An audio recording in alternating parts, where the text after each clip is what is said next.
Balita naman po sa Metro Manila.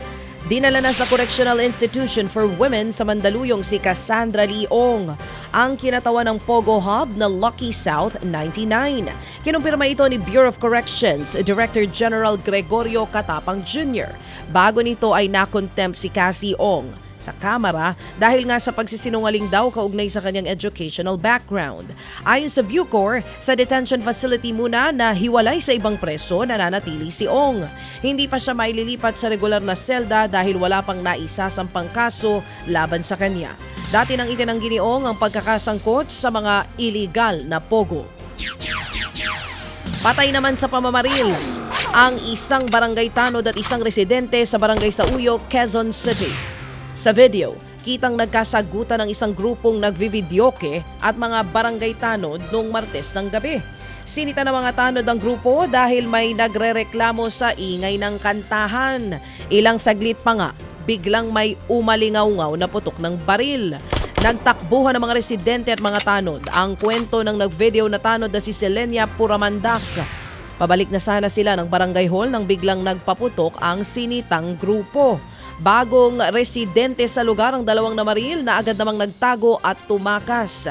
Patay sa pamamaril ang barangay tanod na si Cornelio Noval at ang isang residente. Sugatan din ang isa pang tanod. Natuntun na ng mga pulis ang isa sa mga suspek sa pinagtataguang apartel sa Payatas. Lumalabas na miyembro ng Gun for Hire Group sa Ilocos Region ang mga suspek at sangkot sa patong-patong na kaso.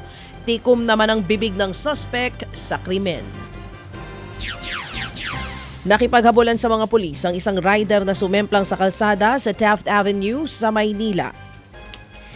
Sa kuha po ng CCTV, makikitang tila nakikipagpatintero sa gitna ng kalsada ang rider at isang pulis.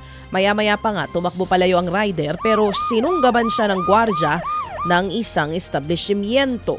Base nga sa investigasyon, tutulungan lang sana ng pulis ang naaksidenteng rider pero bigla raw itong humarurot palayo. Dito na nga nagsimula ang habulan hanggang sa na-corner ito. Nakuhanan siya ng baril at mga bala. Ayon sa ilang report, nakatatanggap daw ng death threat ang rider kaya sa takot nito, tinakbuhan ang mga pulis.